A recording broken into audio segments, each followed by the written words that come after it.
gracias a quienes nos están siguiendo desde distintos lugares del país, creo incluso nuestro Centro de Derecho Constitucional tiene hoy el gran gusto de recibir a alguien que, como decimos siempre, está en su casa.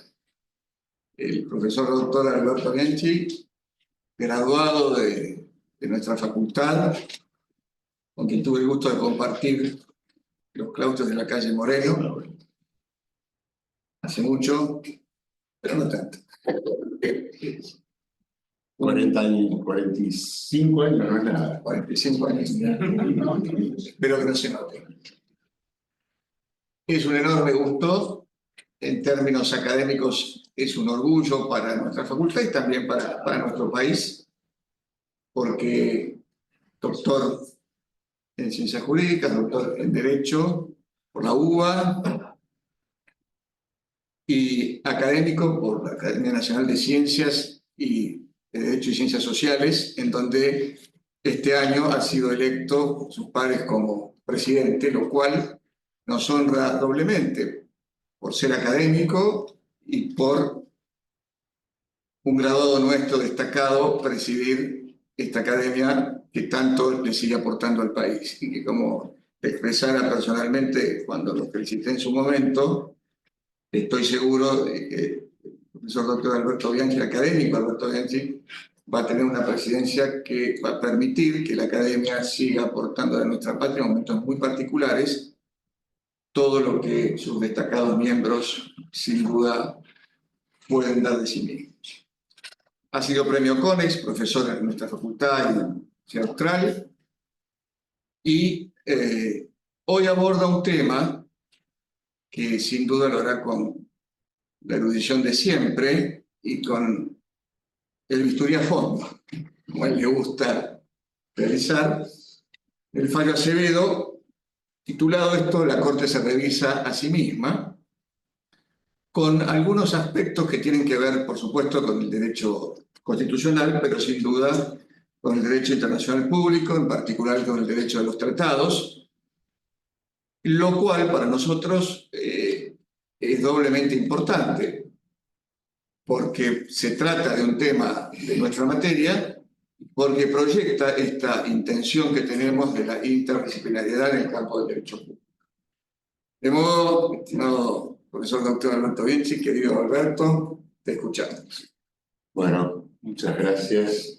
Muy buenas noches.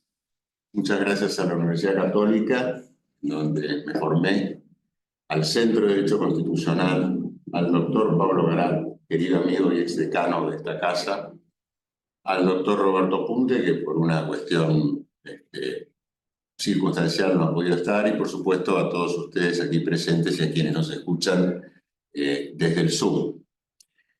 El fallo que voy a comentar esta noche, Acevedo contra Manufacturas Textil San Justo, trata de un tema que a veces no parece importante a los fines del derecho constitucional, sí, por supuesto, a los fines del derecho internacional, pero es el modo, en definitiva, es el modo en que un tratado internacional ingresa al derecho argentino.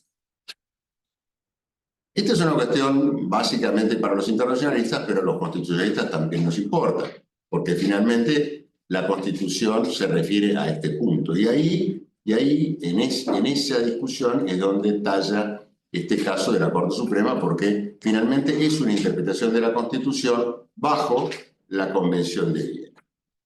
El nudo central de este fallo se puede resumir en una línea. Es quién es el órgano que finalmente determina que el tratado ingresa al ordenamiento jurídico argentino como tratado.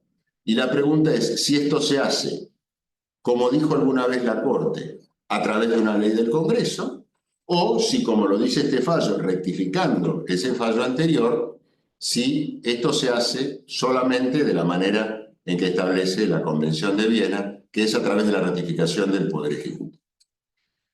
Podríamos sintetizarlo más aún diciendo esto es 2 o 3. ¿Qué quiero decir con esto? Si esto se hace en 2 pasos o esto se hace en 3 pasos. En 2 pasos sería: el Poder Ejecutivo negocia el tratado, lo entrega al Congreso, el Congreso dicta una ley que lo aprueba y con esto se convierte en derecho interno. Esos son los 2 pasos. Los 3 pasos son: el Poder Ejecutivo lo negocia, el Congreso lo aprueba y luego el Poder Ejecutivo lo ratifica. Y aquí tenemos 2 versiones de lo mismo. O mejor dicho, si ustedes quieren, tenemos 2 versiones pero en 3 etapas. Porque, y esto lo dice muy claramente el fallo, Acevedo, en Ekmedjian contra Sofovich, aquel viejo fallo del año 1992, la Corte había optado por lo que creo que creemos todos, es la buena doctrina, los 3 pasos. Es decir, el tratado no es derecho interno argentino ni ingresa como tratado hasta tanto el Poder Ejecutivo no lo ratifica. Pero en el medio aparecieron una serie de fallos que están mencionados aquí. El más importante de todos, pero no es el único, es Pinturas y Revestimientos Aplicados, Sociedad Anónima, del año 2014, en donde la Corte, sin citar a Ekmedjian, pese a que tiene una Secretaría de Coherencia en este punto, no la consultaron, evidentemente, sin citar a Ekmedjian, dice: este mismo tratado de la OIT, el 137, es parte del derecho argentino. ¿Por qué? Porque está aprobado por una ley. Y finalmente, el tercer acto de esta comedia es el caso Acevedo, que corrige Pinturas y Revestimientos Aplicados. ¿Qué pasaba en este caso? Es algo similar a lo que ha pasado en los casos anteriores, los hechos. Una quiebra, en este caso de Manufacturas y Textiles San Justo,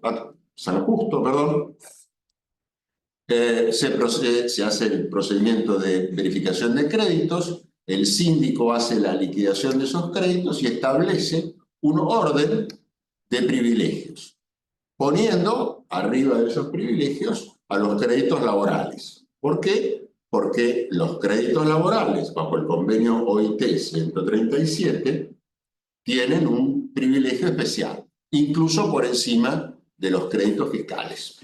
El síndico impugna esa orden de privilegios y el juez en primera instancia, esto se origina en los tribunales de Santa Fe, el juez en primera instancia dice: tiene razón la FIP. Tiene razón la FIP porque y lo dice en términos muy fuertes el juez de primera instancia, refiriéndose al fallo de la Corte de Pinturas y Revestimientos Aplicados. Dice: esto es un grave error constitucional, un grave e inexplicable error internacional. La Cámara revoca el fallo del juez de primera instancia, la Cámara Civil Comercial de Santa Fe, supongo que es de la ciudad de Santa Fe, aunque el fallo no lo aclara, pero parecería que es de la ciudad de Santa Fe, revoca este fallo y dice: no, pero la Corte viene diciendo en Pinturas y Revestimientos Aplicados que el convenio OIT prevalece sobre la ley de quiebras. Por ende, además es un tratado internacional, está por encima de las leyes del Congreso, hay que aplicar el convenio de la OIT. Y así llega el caso a la Corte por recurso extraordinario. Y aquí el fallo se compone de 3 votos: el voto mayoritario de los doctores Rosenkrantz y Lorenzetti, el voto del doctor Rosati, que tiene una variante que hay que explorar a ver hasta dónde nos convence, y finalmente el voto de Manuel García Mansilla, uno de los pocos fallos importantes que pudo dictar Manuel García Mansilla mientras fue juez de la Corte durante un muy breve periodo, poquito más de un mes. Pero ha dejado algunas semillas que indicaban que iba a ser un muy buen juez de la Corte. Lamentablemente, las circunstancias políticas no le fueron favorables.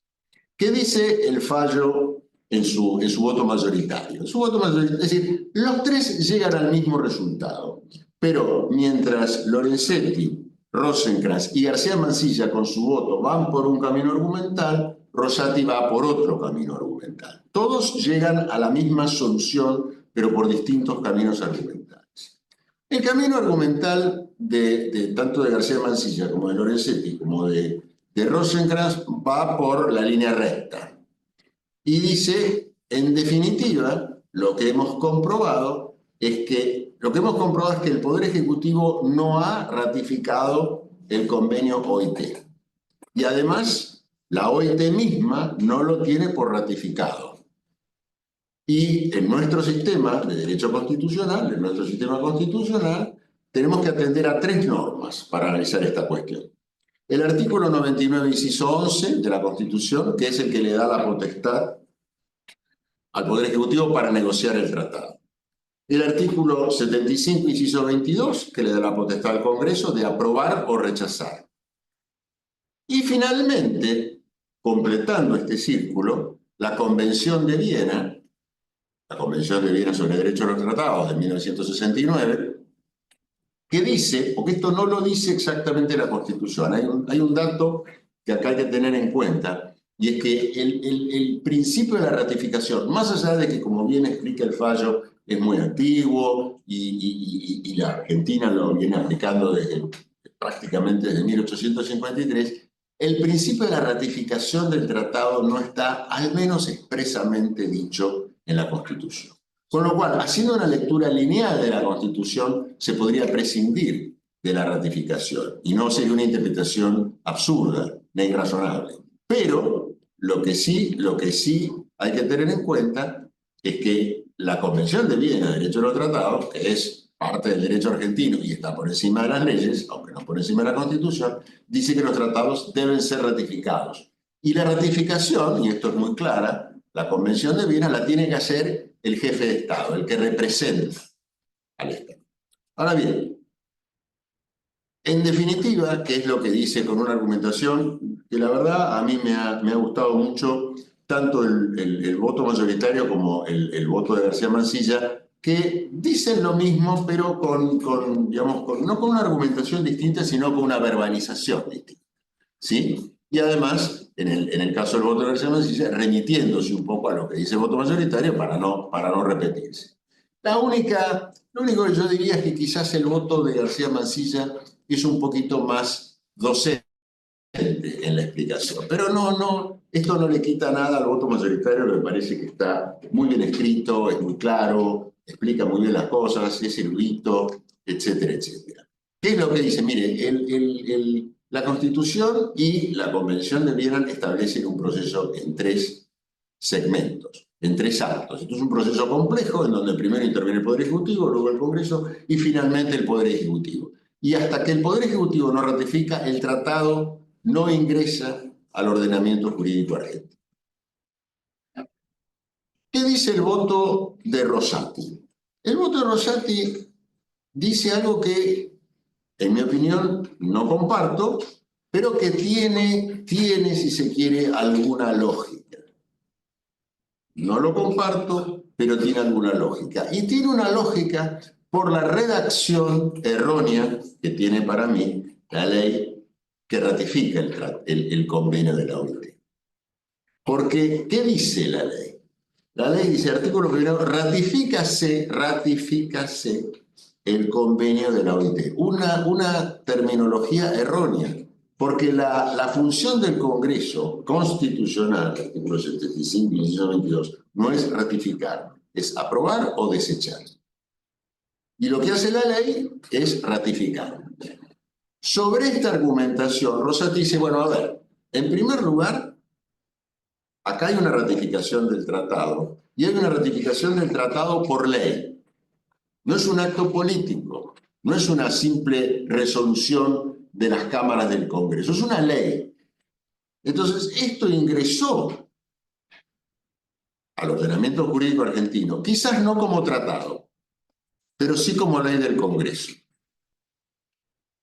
Fíjense ustedes además que la ratificación del convenio de la OIT es del año 1993, antes de la reforma del 94, cuando los tratados y las leyes todavía tenían una jerarquía igual, con lo cual el tratado, o mejor dicho, la ley,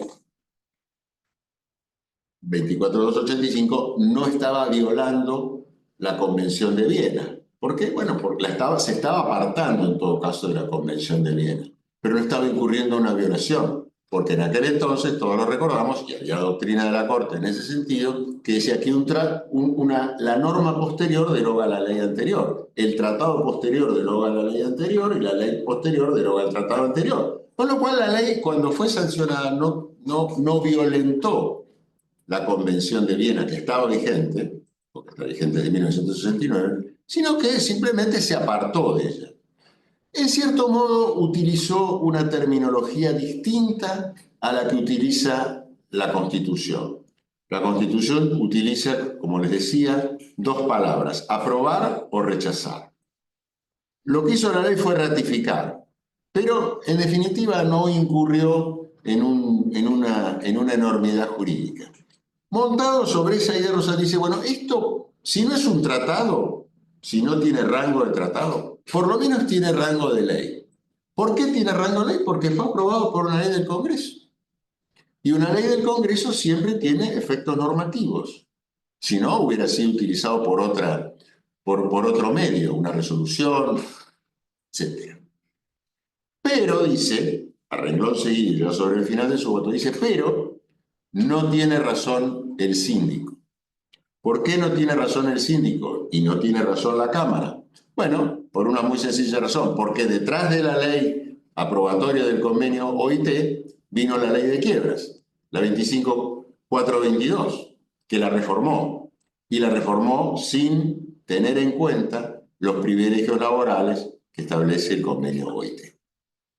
Como vemos, es una lógica distinta que permite llegar al mismo resultado. No comparto el voto del doctor Rosati, con todo respeto. ¿Por qué? Porque en realidad lo que la ley quiso hacer, la ley de aprobación, quiso aprobar un tratado, no quiso dictar una ley. La voluntad del Congreso, más allá de que esté expresada a través de una forma legal, lo que quiso hacer, y lo dice expresamente, lo que quiso hacer fue aprobar el tratado. Por ende, si la voluntad del Congreso es aprobar el tratado no puede ingresar en el ordenamiento argentino como tal hasta tanto no sea ratificado por el Poder Ejecutivo. ¿Cuál es el estado actual entonces de la cuestión? Bueno, el estado actual de la cuestión es que el convenio OIT sobre privilegios laborales no forma parte del ordenamiento jurídico argentino. No está ratificado, la OIT dice que no está ratificado y por ende no es parte del derecho argentino. Lo que tendría que hacer el Poder Ejecutivo en este momento, si quiere que ese tratado, ese convenio OIT, ingrese al derecho argentino, es ratificarlo. Nada más, en la forma en que establece el convenio. Esto es una decisión discrecional. ¿Puede hacerlo o no puede hacerlo? La Corte le ha dado la vía libre para hacerlo porque le dice este convenio no está vigente, no es parte del derecho argentino. Cuando haya que liquidar y verificar los créditos laborales no se van a poder verificar con los privilegios que establece el convenio. Hay que hacerlo bajo la ley de quiebras. Yo diría que la cuestión desde el punto de vista del modo de ratificar los tratados es simple. El caso pinturas y revestimientos aplicados era erróneo, lo que dice Acevedo es correcto. Quizás lo que más llama la atención del fallo, desde el buen sentido, es el respeto por el precedente. Respeto por el precedente que no había tenido pinturas y revestimientos aplicados. Les había comentado, les había dicho que había 3 fallos, o 3 grupos de fallos. O mejor dicho, 2 fallos y un grupo en Ekmetian, donde el considerando 17 dice cómo se aprueba el tratado, con lo cual es la doctrina de la Corte, pinturas y revestimientos aplicados que sin citar a Ekmetian cambia la doctrina, haciendo caso omiso de ese precedente. Quizás no estaba explicado de una manera muy clara, pero digamos, es lo que dice el fallo. Y Acevedo, que hace un interesante esfuerzo por decir, tenemos un precedente que está equivocado y lo vamos a cambiar. Y aquí creo que esto es un dato interesante para los que estudian la doctrina del precedente. Aquí tenemos en la sala una especialista en el tema. Porque la Corte hace un esfuerzo argumental bastante interesante para decir, primero, hay que respetar el precedente, sin incorporar, gusto, la doctrina de Estado de Decisis en Argentina, porque no la incorpora, pero hace como si estuviera.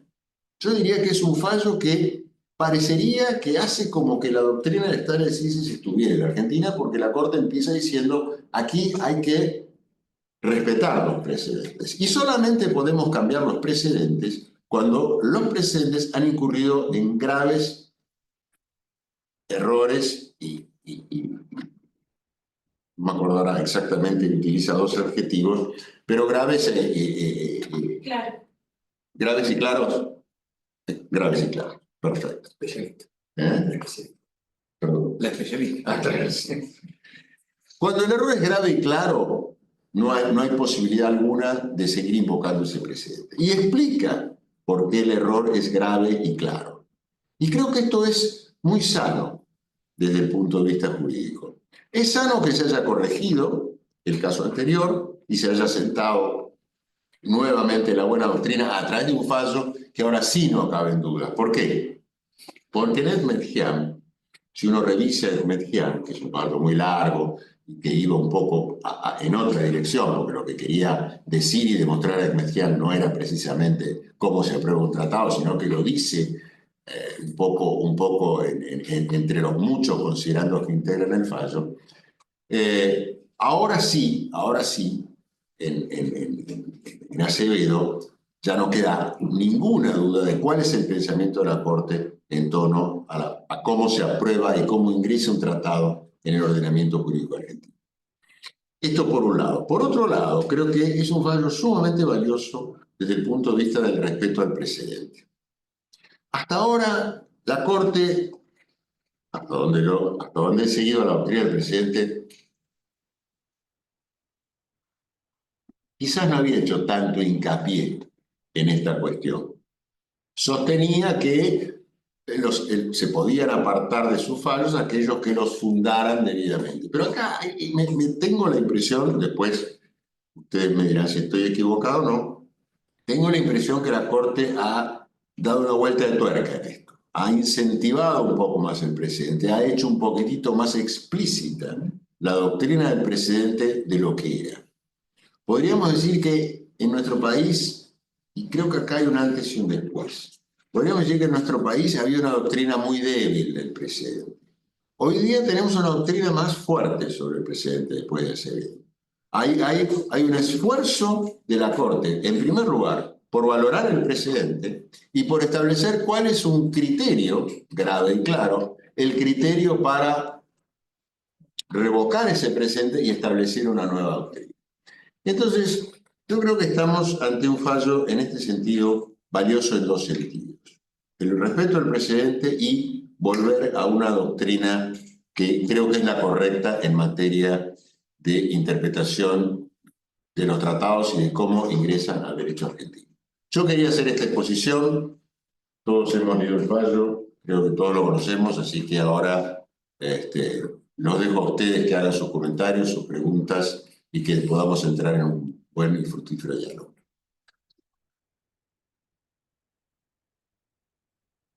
Preciso, muy preciso como siempre, doctor Bianchi. Vamos a abrir el diálogo, que muy generosamente él ha habilitado también, y tanto para preguntas, para comentarios. Aquí vamos a comenzar en la sala, pero también le voy a pedir, por favor. Sí, yo le voy ayudando con el Zoom, Bien, ¿no te parece? está buscando a Ignacio, pero está usted. No, Bueno. se retiró, nos acompaña, igual creo que está conectado desde... Bien, entonces comenzamos acá con el doctor Vítolo y después vamos intercalando si hubiese alguien en Zoom. A ver, a mí me pareció muy interesante la presentación, obviamente había leído el fallo, pero tengo respecto a la teoría del precedente una duda, que es algo que se viene repitiendo. Estamos de vuelta, igual que en el caso Levinas, con un precedente muy poco sólido en cuanto a la mayoría que conforma que ya no existe. A ver, yo creo que Ignejian no sentó precedente en el sentido clásico de la concepto de precedente sobre este punto, porque era un dictum. O sea, el argumento sobre cómo se incorpora no hacía el centro de la decisión y claramente no era suficiente para conformar la idea de precedente técnicamente hablando. La decisión del caso pinturas y revestimientos aplicados podría serlo, sumamos que fuera, y en Acevedo la postura que sostiene que el proceso de formación se da con los tres, no tiene una mayoría que se conforma con Manuel, Sí. porque Horacio tiene una postura diferente, llega a una conclusión sobre el valor de la regla para el caso concreto, pero él sostiene que era ley. O sea, y que por lo tanto juegan las técnicas de ley posterior de la ley anterior. Y de vuelta nos encontramos con que la Corte busca defender una teoría de precedente con una mayoría muy exigua, que hoy ya no existe, ¿no? Entonces un poco quería ver cuál era tu postura respecto a esa lógica del precedente, que de alguna manera repite el conflicto que se plantea en Levinas, de ya no hay mayoría para sostener el precedente, ¿no? A ver, coincido contigo, Alfredo, en que Ignejian no es un precedente a estos fines. No debe ser computado, no debería ser computado como precedente porque, como bien dices, esto lo dice Obiter, el problema de Ignejian era otro problema, no era el problema de los tratados. Hay toda una larga, y se nota la pluma de Boyano en Ignejian sobre el derecho internacional, pero no era el problema. Pinturas y revestimientos sí era un precedente, que es el que ha sido cambiado. Rosati, yo creo que, ¿qué es lo que hace? Él, en realidad, no dice que la Corte mayoritariamente está mal en establecer el proceso en 3 etapas. No dice, él no va en contra de esa afirmación. Lo que él hace es decir, pero para mí la solución va por otro lado. Para mí la solución va ¿por qué? Porque yo creo, sin negar que esto se hace en 3 etapas, en ningún momento de su voto lo dice, sin contradecir a la mayoría, lo que dice es, yo lo que creo es que esto, el convenio no es un tratado internacional, pero es una ley del Congreso, que fue modificada por otra ley del Congreso, por la ley de quiebras, punto. Pero quizás pueda decirse entonces que Rosati no es una disidencia, es un voto separado, con distinta argumentación. Entonces podría decirse que hoy, con estas variantes y con estos condicionantes, hay una mayoría tenue, pero no veo que hay un 2-1 hubo un 3-1, a ver, hubo un 4-0, un 4-0 que ahora sería un 3-0, o un 2,5, si querés, pero no veo que estemos en un 2-1 en este momento. Lo que hay es un 2 más un 1 dubitativo, pero no veo una contradicción. Por ende, podría sostenerse que Rosati asume que este es el procedimiento correcto para incorporación de los tratados, pero en este caso considera que no hay que enfocar el problema desde este punto de vista, sino enfocarlo desde el punto de vista de que esto fue una ley. En fin, es opinable. Doctor Palumbo. Es como si en el razonamiento de Rosati la cuestión de las 3 etapas de bien abstracta, porque él llega a considerar la ley y cuando llega la ley ya aplica la ley anterior, ley posterior y ya no necesita despedirse sobre el tema de... Claro, él considera que el convenio de ITET tiene valor de ley. Y fue una ley reformada por la ley de quiebras. Por ende aplica la ley de quiebras, pero no le interesa hacer todo el análisis internacional del problema. Rescata el valor del convenio. Yo no lo comparto, insisto, no lo comparto porque creo que hubiera sido más valioso desde el punto de vista del derecho argentino que hubiera una ratificación plena de que este es el sistema de aprobación de los tratados. hubiera sido más valioso. Pero bueno, quizás él creyó que había que pensar en los laboralistas que están muy preocupados por este fallo, porque de pronto, claro, todo su andamiaje se les ha venido al piso, ¿no? La Asociación de Abogados Laboralistas en este momento está un poco preocupada con todo esto, ¿no? De modo tal que quizás haya pensado en ellos y dice, bueno, vamos a rescatar, no le vamos a dar todo el gusto porque la ley de quiebras no nos podemos olvidar que existe, pero por lo menos quiero rescatar que el convenio alguna vez existió. Gana el fisco. ¿Eh? Gana el fisco. Y de paso gana el fisco. De paso gana el fisco. Tenemos una consulta o comentario en el Zoom. Sí, tengo que trasladarme allá, ahora que me doy cuenta, para que se escuche para todos. Está el doctor Leopoldo Godio, Muy bien. Experto en el tema. que es del Derecho Internacional Público, así que acá me dice que quiere participar. Gracias, doctor Godio, por estar presente. Y desde ya A ver, doctor. escuchamos. Ahí estamos. ¿Qué tal? Buenas noches a todos. Bueno, en primer lugar agradezco al doctor Bianchi por sus lúcidas reflexiones que comparto plenamente. Hago algunas reflexiones en mi carácter internacionalista, ¿sí? Internacionalista constitucionalizado, pero internacionalista al fin. En primer lugar, me parece que este es un excelente fallo, más allá de las cuestiones que se discutieron en torno al caso concreto. Me parece que es un caso de los más pedagógicos de la Corte en cuanto a la explicación de cuáles son las distintas etapas de celebración de los tratados internacionales y cómo se incorpora y cómo es la relación con el derecho interno. Las únicas cuestiones, por una cuestión de formación profesional propia, a veces me da la sensación, y que en eso me parece que incurre algún error Rosati, en que es la expresión de la palabra ratificación, porque los internacionalistas tenemos muy en claro lo que significa ratificación, en el sentido de el acto federal complejo para la celebración de tratados, de que negocia el Ejecutivo, ratifica domésticamente el Legislativo como una ley que autoriza al Ejecutivo a la posterior manifestación de consentimiento internacional en obligarse, ¿sí? Entonces, para los internacionalistas el fallo fue clarísimo. En particular, yo celebré mucho el voto del doctor García Manchilla porque me pareció extraordinario, y hago un paréntesis que cita doctrina de internacionalistas extraordinarios, y cito a uno que fue profesor titular de la UCA, que fue el doctor Julio Barberich, que incluso me pareció excelente que lo haga.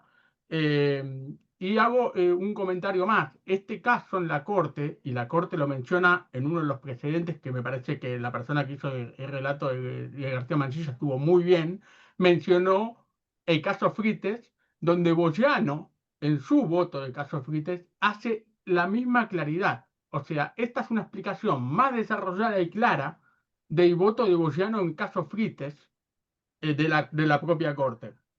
Solamente como internacionalista quería resaltar eso, además de adherir plenamente a los dichos del doctor Bianchi, y bueno, nuevamente le agradezco, que he aprendido mucho desde sus reflexiones, y que voy a seguir anotando para compartir después algún trabajo para circular con el Centro de Derecho Constitucional. Muchas gracias. Muchas gracias. Digo algo que además el doctor Godio dirige nuestra columna de Derecho Internacional en el Derecho, que es creo yo, el primer comentario de Acevedo, salió allí esta semana, así que después lo vamos a reenviar también. Excelente. Bueno, está el doctor Punte también conectado, no sé, doctor Punte, que estaba con una intervención pequeña, pero está bien, no sé si... Te saludamos, Roberto, un gran gusto, te extrañamos, pero bueno, estás presente, ojalá puedas hablar. Ahí nos saluda desde el silencio. Hola, Roberto. Pero siempre... Gusto que estés acá. Muchas gracias. Nuestro director para los que se incorporan. Gracias, Roberto. Bien, ¿hay aquí alguna intervención? Sí, gracias. Como siempre, es un placer escucharla con tanta claridad, cosas que uno además ha pensado, pero usted se las deja más claras. La verdad es que cuando yo estoy muy conforme con la derogación expresa, el abandono expreso que se consolida en Acevedo.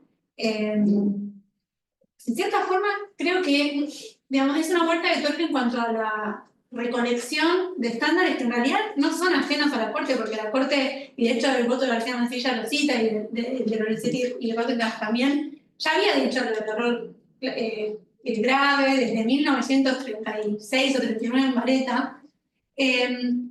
Lo que sí me interesa es el contraste, cómo lo ve usted en pinturas y revestimientos. Por un lado tenemos a Acevedo con una derogación expresa del precedente y una justificación de ese abandono bien propio del Estado de Ciencias, como usted recalcó. Y por otro lado, pinturas de revestimientos que en realidad, digamos, en ningún momento dice que no es necesaria una ratificación por parte, no dice expresamente no es necesaria la ratificación por parte del Poder Ejecutivo. Es como que omite todo ese análisis. Entonces yo me pregunto y le pregunto si piensa que es una, sabemos que Mejía Mosolini no es precedente en ese sentido, pero sí que lo debió haber tenido en cuenta por lo menos en el valor persuasivo de Bitardista y con toda la tradición del acto de ratificación. ¿Qué es pinturas y revestimientos entonces? ¿Es una derogación, o qué, cómo lo ve usted, cómo lo lee usted? ¿Es una derogación inconsciente o es una derogación implícita pero consciente? Perdón, ¿una derogación implícita por parte de pinturas y revestimientos respecto del Mejía? Exacto. No, yo creo que se pusieron a escribir y no pensaron en nada. Es inconsciente. Yo creo que no hicieron ningún análisis. Alguien apretó Infonet, miró que estaba el convenio OIT, que estaba ratificado por ahí, y escribieron el fallo, alegremente, sin mirar los fallos anteriores. Firmaron. Y lo firmaron. Y la Corte dice esto, como lo dice y con la fuerza que lo dice, porque obviamente todos los que firman pinturas y revestimientos ya no están en la Corte. El único que está es Lorenzetti, y dijo que había que rechazar el recurso entregado por 280, con lo cual tiene las manos libres. Pero firmó otros dos precedentes que decían... Firmó Sullivan y firmó Clínica Marina. Sí. Con lo cual parecería que no se pone colorado por eso, ¿no? Pero bueno, ha hecho un esfuerzo por derogar su propio precedente. Yo lo que creo, creo que en pinturas y revestimientos hubo una especie de piloto automático, ¿no? Hay muchos fallos que son un piloto automático. La Corte se pone a escribir, era el mismo caso, es decir, era una quiebra de la aplicación de los privilegios laborales. La Corte dijo, está el convenio de OIT, listo. Nadie se preguntó si estaba ratificado, si no estaba ratificado, si la OIT lo tenía registrado, nada. Simplemente lo dieron como derecho interno. Y esto es lo que pasó. Se olvidaron de la Convención de Viena, se olvidaron de todo. ¿Puedo hacer una pregunta? Sí. La otra vez estuvimos en la clase de posgrado del curso del precedente que hacemos acá en la UCA. Lo tuvimos al doctor Garay hablando y al doctor Urtea hablando de Acevedo. Y lo que nos decía es que en pinturas y revestimientos del tema de la ratificación no se discutió. Es decir, ¿usted considera que la Corte igual tendría que haber resuelto el tema de la ratificación o no? O si la parte no planteó que el convenio no estaba ratificado. Es que a lo mejor no se planteó. Es que lo más seguro que la FIP en ese caso no lo haya planteado. Acá hubo un abogado de la FIP que evidentemente había estudiado la nacional. Pero probablemente el abogado de la FIP, que en el año 2014 o 2013, por el fallo del 2014, no sé cuándo se origina este caso, pero en el año 2012, póngale 2011, a lo mejor ni se le pasó. No estaban enterados y pasó como el tren. Nadie analizó nada. La Corte lo debió haber hecho. ¿Qué piensan? Pero claro que sí que lo debería haber hecho, pero no lo hizo. Lo dieron por vigente. Listo. Nunca se preocuparon si estaba ratificado, si no estaba ratificado, si la ratificación por ley era suficiente. Lo dejaron pasar. Fíjate que es algo parecido a lo que pasa en las discusiones de aborto. Más fuerte, creo. No, lo que pasa en las discusiones de aborto en donde nadie se pregunta el valor normativo para el derecho internacional de las declaraciones interpretativas. Claro. Y no se lo pregunta a nadie. Y todo, no, pero bueno, tal y como dije. Bueno,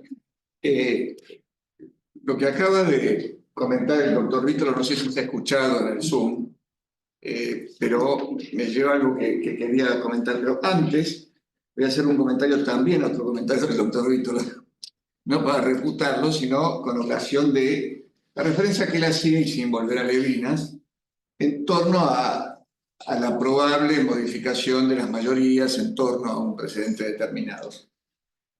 A mí me parece que en algún momento hay que afirmar el valor del precedente, la fuerza del precedente, la fuerza pedagógica, como señalaba recién el doctor Godio, de un precedente que no digo que se autonomice absolutamente de la mayoría que lo llevó a ser tal, pero que exige de una mayoría posterior, como todos sabemos, mucha fundamentación para darlo vuelta. Es decir, en algún momento tenemos que salir de, bueno, ¿cuántos votos juntamos? Esto se terminó, para pasar a, ¿esto se terminó realmente? ¿Con qué fundamento? No quiero dar ejemplos en esto, pero para no aburrir ni extenderme, pero daría para todo un análisis, ¿no? Esto de la fuerza del precedente en nuestro derecho y su valor para poder ser modificado por una integración diferente. Pero fuera de esto, justamente, para el doctor Bianchi, para el doctor Godio, incluso también si quiere comentar algo, esta referencia que hacía el doctor Vítolo a la cuestión de las reservas y declaraciones interpretativas que tanto nos llevó a debatir sin ser escuchados durante el debate, valga la redundancia, de la ley eufemísticamente llamada de interrupción voluntaria del embarazo, de aborto. Si no hay esta tercera etapa, que es de publicidad internacional, para llamarlo perfectamente de alguna manera, que además puede o no ser aceptada, según el caso de reserva o declaración, por los demás miembros del concierto internacional, entonces nos está faltando algo. Es decir, porque son admisibles las reservas y declaraciones interpretativas, es que es necesario, en el sentido que lo decimos los constitucionalistas, ratificar el tratado, que se informe a la comunidad internacional aprobado por el Congreso, segundo paso, en estos términos, con estas reservas y estas declaraciones que no son la misma cosa. Así que todo esto es muy rico para afirmar todo lo que ya se ha dicho acá, comenzando por la estupenda exposición del doctor Bianchi, pero también para recordar, como señalaba recién el doctor Vítolo, que no se le presta atención a la importancia que tiene esta tercera etapa para tener en cuenta, por ejemplo, cuando hay reservas y declaraciones interpretativas, que no ha sido este caso, pero bueno, compartir esto simplemente. Yo un comentario, si no hay nadie más, no sé, en el Zoom, los animo. Estela, adelante Estela. Por lo que decía Alberto de esto de uno va en colegio y por ahí mira si está vigente, ratificado, etc. Hay que tener bastante cuidado. Me estaba acordando de la 169, la OIT, la de los indígenas, firmada en el 89, con la ley ratificatoria del 92, o sea, ya con Menem, y el instrumento, el depósito de instrumento de ratificación, porque el propio convenio dice que la ratificación será por recibida registrada con el depósito, que es uno de los sistemas que aparecen en Viena, se hace en julio del 2000, y el propio tratado, la propia convención 169, dice que va a entrar a regir para el ratificante que deposite el instrumento de ratificación un año después, será en julio del 2001. Y si uno va a la página que más usamos para consultar las normas, que es la del Infonet lo da como vigente desde julio del 2000. O sea, hay que tener cuidado.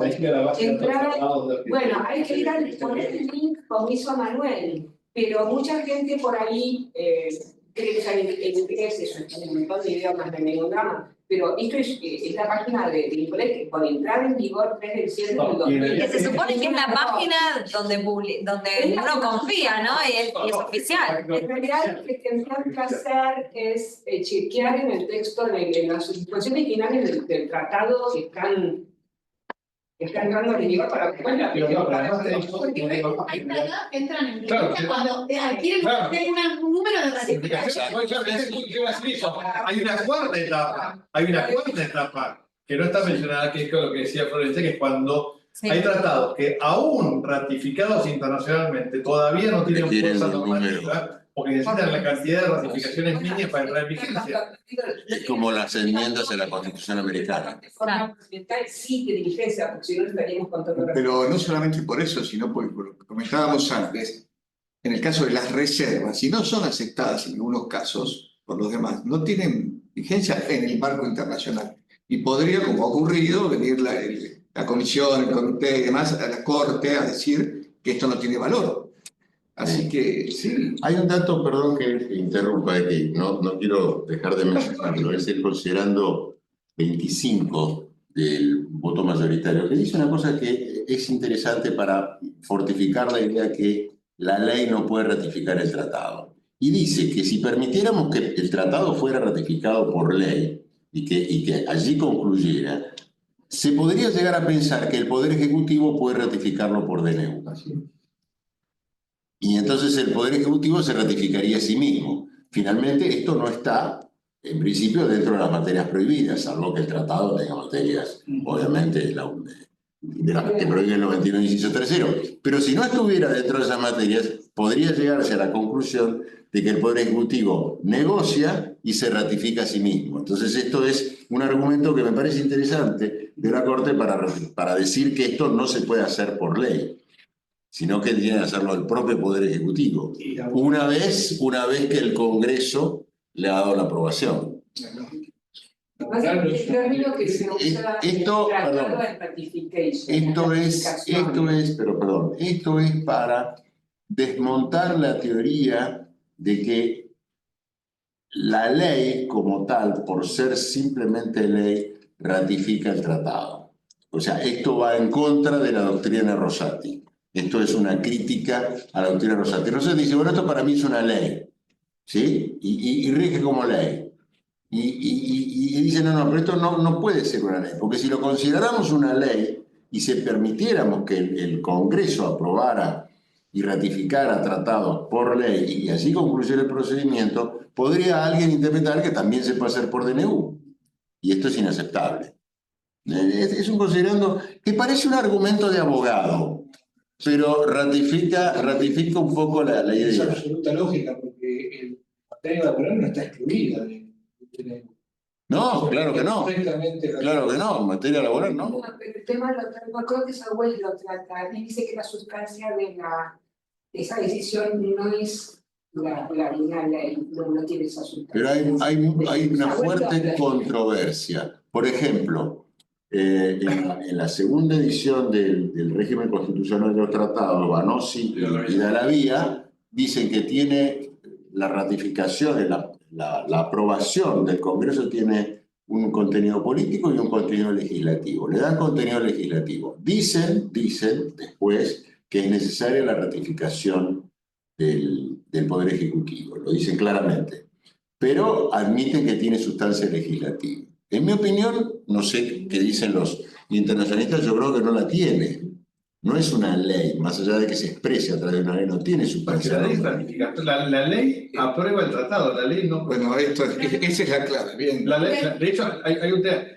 En varias oportunidades se debatió en el Congreso la posibilidad de introducir enmiendas a un tratado. Que si fuera una ley podría. O sea, en donde. Y los autores lo que dicen, yo lo escribí en algún momento y lo tengo en algún lado publicado, no me acuerdo dónde. Los autores lo que dicen es que eso simplemente es una negación de la aprobación y una instrucción al Ejecutivo para que en la medida de lo posible renegocie el tratado.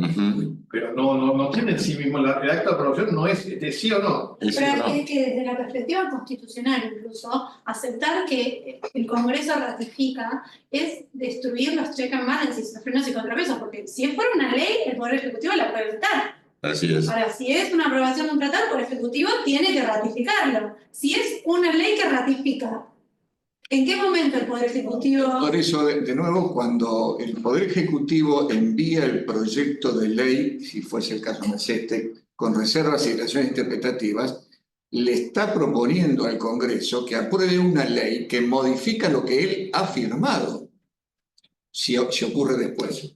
Pero vos fíjate que ¿Qué es lo que ocurrió en el caso de la Convención de la ley que aprueba la derecho del niño, Eso es. dice, instruye a hacer Poder Ejecutivo Exacto, a efectuar una declaración interpretativa de los términos. exactamente. De hecho, fue un pedido que le hace el Ejecutivo al Congreso. Claro, exacto, sí, sí. Es una ley distinta, es una ley de aprobación. Un comentario breve y allá hay una pregunta. También me parece que se puede, así como criticamos a este fallo de la Corte que se escribió sin pensar, ¿no? Este anterior, también me parece que se puede resaltar el trabajo del juez de primera instancia, ¿no? Que bueno, todos lo conocemos acá, que se dio cuenta del error y lo marcó. Es Eduardo Sodero,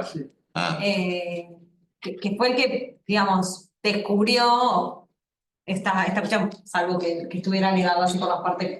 Sí, que en realidad No sé si hay Armando algunos que dicen dos cosas distintas, porque Lorenzetti y Rosenkrantz dice el juez de primera instancia advirtió que era un yerro fenomenal. Sí. Y en cambio, Rosati dice la AFIP alegó, y ahí no sabemos los terceros, que estamos afuera, no sabíamos cómo es la Tendríamos historia. que conseguir la sentencia para ver si lo dice, pero bueno, no tendríamos Pero debería Además, sí. poder leerlo en la página web del Poder Judicial, ¿eh? Hoy debería estar, Yo la busqué en la sentencia. ¿no?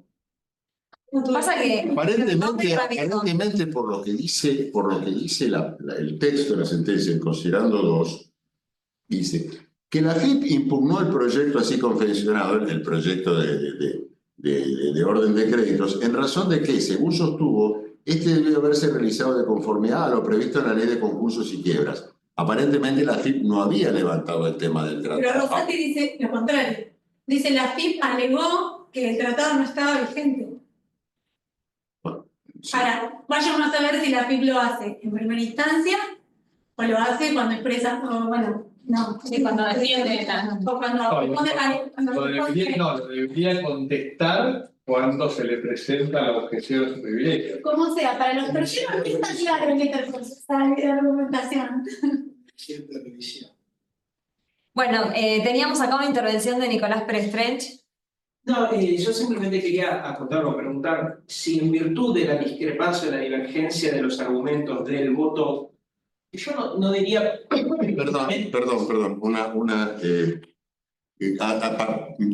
que lo interrumpa para Retomar el hilo. retomar el hilo de lo que dice Rosati.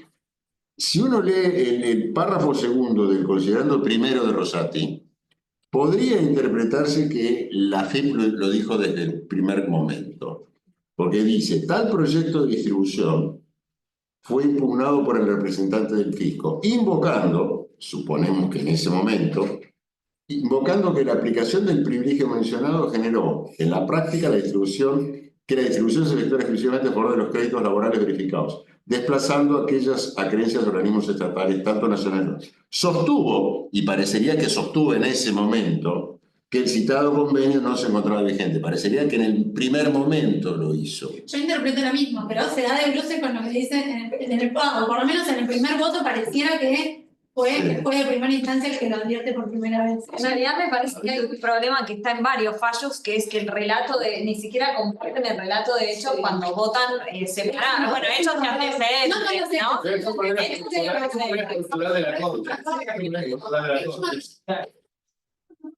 Pensar quién tiene que invocar el precedente o quién tiene que fundar y qué carga con sobre quién empieza la carga de argumentar que el precedente debe ser derogado. Bueno, ahora el tema se transforma más allá del caso civil y del derecho internacional. La última decisión de la Corte, ordenando que se publiquen absolutamente todas las sentencias de todos los tribunales. La acordada del sí. Esto va en línea con el modelo que lleva a que vas a poder seguir los jueces que fallen coherentemente con su propia jurisprudencia. Que habilitan es un tema, vas al Shepard de Estados Unidos. Doctor Pérez Trench, que... Sí, perdón que lo interrumpí. Por favor. Bueno, justamente está pensando esta discrepancia en el relato de los hechos, incluso me lleva a pensar que uno podría decir que el voto que es de la mayoría en realidad es un voto plural, un voto que encabeza el pronunciamiento, o no se terminan de poner de acuerdo sobre los hechos.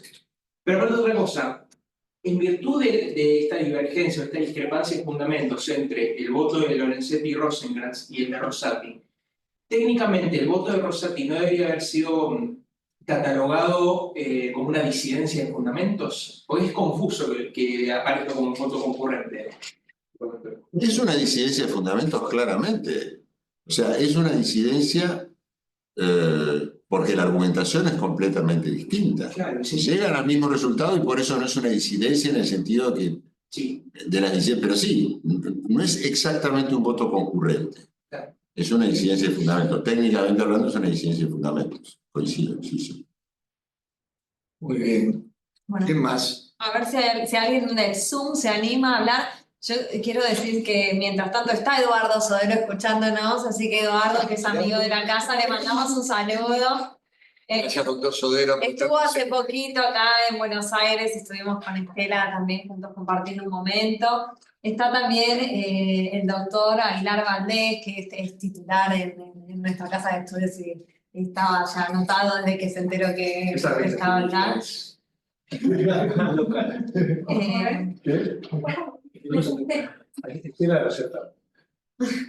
Este es un ámbito de derecho público. Claro. Doctor Víctor, ¿no? No, quiero decir algo, que hay gente de derecho civil también esta vez. Nos alegramos porque Queremos- Esa rama. insistimos en que es una vocación interdisciplinaria la de este centro. Sí.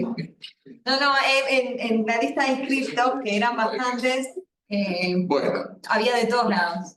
entonces, si no hay comentarios o preguntas. Ah, sí, Perdón, no, Alejandro Ponte, muy bien. Sí, no, o sea, lo tenía como pregunta porque digo, capaz que depende mucho de la opinión, por supuesto, del profesor Bianchi. Pero es algo que dijo Flor que me parece que es como de capital importancia en estos temas y son de pronto el tema que más me podría interesar a mí, que es, digamos, la falta de consideración al respecto de la cuestión, de hecho, en el marco de las diferencias que hay entre los distintos votos, sobre todo con el de Rosati, con el sistema, digamos, de separación de los poderes. Me parece que teniendo acá usted, que se ha dedicado a usted ese tema, quizás alguna reflexión al respecto sobre su opinión en particular de ese tema, estaría bueno, por no saber decirlo. A ver, yo creo que lo que respeta la separación de los poderes es el sistema que aplica la ley, que aplica el fallo. O sea, le da a cada poder su juego. Sí, ¿y por qué? Porque los dos, en definitiva, están haciendo su tarea. Uno lo negocia, el otro le pide luego al Congreso que le dé su venia y finalmente lo ratifica. Es el mismo sistema de designación de los jueces. El Poder Ejecutivo elige a un juez. El Poder Ejecutivo va a la comunidad internacional y celebra un tratado. Una vez que celebra el tratado o elige un juez, se da vuelta y le dice al Congreso, ¿qué te parece? ¿Hice las cosas bien o hice las cosas mal? ¿Te gusta lo que hice o no te gusta lo que hice? Y el Congreso, en este caso el Congreso en su conjunto o el Senado para los jueces, dice, ¿me gusta o no me gusta?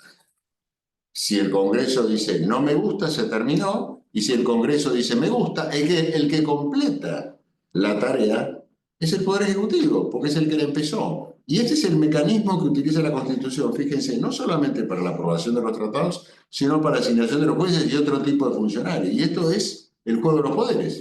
Así funcionan los poderes. Doctor, una pregunta le hago yo, pero porque yo tengo el diario del lunes. ¿Cómo ve a la Corte? Materialmente tiene que integrarlo. Literalmente, o sea, realmente. ¿Cómo veo a la Corte? Sí. Muy chiquitita. Una Corte que ya era chica, que tiene 5, ahora tiene 3. Y tiene 3 que además están muy peleados. Si ustedes leen algunas acordadas del año pasado, si ustedes leen la acordada 41, 44 y 45 y una anterior que creo que es la 18, las disidencias de Lorenzetti son realmente fuertes. Me da pena, hay una que dice, citando una opinión de Kagan en la Corte Americana, pero la saca de contexto. El estado de esta Corte me da pena, Un propio. ¿Alguna vez los años que ustedes tienen? La política en la que está metido hace rato, esto no es nada nuevo. Pero, a ver, no digo que sea nuevo, pero digo que normalmente las intrigas palaciegas uno las conoce a través de, uno las conoce a través de trascendidos. Acá están en la letra de las acordadas. Es el signo de los tiempos. Bueno, ok, pero es una corte. A ver, me preguntó cómo veo la corte. La veo chica, demasiado chica, ya 5 me parece que son pocos. Encima, no solamente no son 5, sino que son 3, con los cuales, si no se juntan los 3, no hay mayoría absoluta. Y además, uno de ellos está muy peleado con los otros 2, con lo cual la situación de la Corte en este momento no es la mejor ni el ideal. Yo diría que están en una crisis. Pero entonces, si 5 también son pocos, ¿cuál sería el número ideal? Lo dice también en el diario de Reunión. Hay que leer el diario. No, lo voy a decir, lo voy a decir porque lo he dicho varias veces y ahora lo escribí. Yo creo que una corte de 9 es un buen número. 11 es mucho, por supuesto, ya nos hemos ido de madre. Y 7 podría ser un número, pero me gusta más 9. Me gusta más 9 por varias razones. La primera porque tiene una razón histórica. La Constitución originariamente estaba prevista por 9 jueces y 2 fiscales. Con el diario del lunes también podemos decir que la reforma del año 60 debilitó a la Corte. La quiso hacer semejante a la Corte de los Estados Unidos porque le quitó al convencional constituyente la facultad de designar la cantidad de jueces y se la entregó al Congreso, y esto puso la cuestión en manos de las arenas políticas del Congreso. Y así le pasó lo mismo a la Corte en Estados Unidos hasta 1869. Hasta 1869 fueron y vinieron varias veces. En 1869 se estabilizaron. Creo que 9, además de la razón histórica, permite primero una mínima representatividad de la sociedad de la Corte, que es difícil con 5. Obviamente permite un mayor diseño de la política de género, permite una mayor representación geográfica del país en la Corte, y además creo que tiene una ventaja adicional, es que cuando se produce una vacante no impacta tanto. ¿Sí? Imagínense una Corte de 9 que no hay 2, bueno, quedan 7. Con 5, y además, pero esto ya no lo vamos a corregir, salvo en una nueva reforma de la Constitución, y no hay que volver a abrir la caja de Pandora. Yo creo que el problema son los 2 tercios. Es una vara demasiado alta. Es una vara que además tiene nombre y apellido. Se llama Carlos Menem. Y las constituciones no tienen que tener artículos con nombre y apellido. Es cierto, en nuestra constitución hay 2 artículos que tienen nombre y apellido, que se llaman Juan Manuel de Rosas, el 29 y el de la navegación de los ríos. Pero esos, la verdad, que son inobjetables. Pero el 2 tercios es una reacción a la Corte de 9 de Menem.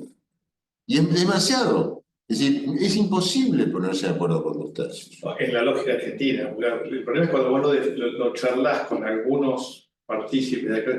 No, fíjate, estamos buscando los grandes acuerdos, pero Mentira. no responde a la lógica argentina. Mentira. ¿Cuándo acordamos algo? Por Dios. Le faltó decir que 9, pero en pleno. Por favor, que no empiecen otra vez los proyectos alocados de dividirla en salas. El 9 y sin división en salas. No lo aclaro en este artículo, pero hace muchos años, También en el derecho. tenía más pelo del que tengo ahora, escribí un artículo diciendo que la Corte no debe dividirse en salas. Porque si no, no tenemos una Corte. El artículo se llamaba La Corte divide en salas, una Corte, muchas Cortes. Si la dividimos en salas, no tenemos Corte Suprema. Tenemos una supercámara de apelación. Se revierten tus argumentos en cuanto a por qué 9. Claro, lógico. Bueno, muy rico te encuentro. Felicitaciones y gracias, querido amigo.